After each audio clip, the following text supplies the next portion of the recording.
When a person has a heart attack, the most important thing is to come to the emergency room as fast as possible.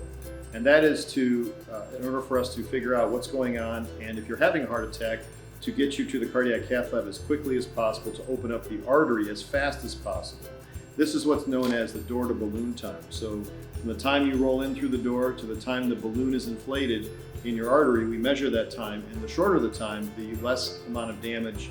can occur in your heart. This past week we had a patient who had a heart attack, which was triggered from the field, and when they arrived here we brought them emergently into the cath lab and were able to open up their artery within 23 minutes of them arriving here at the hospital, which for us here at Fisher-Titus was actually a new record.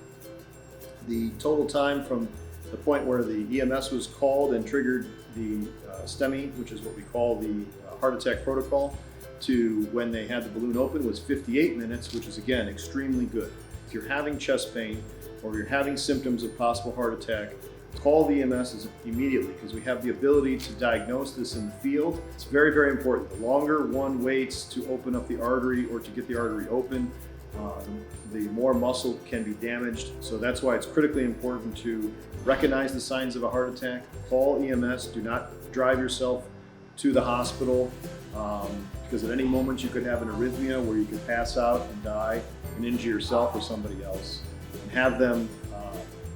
trigger the heart attack STEMI protocol so that we can get you to the cath lab and get your artery open as quickly as possible.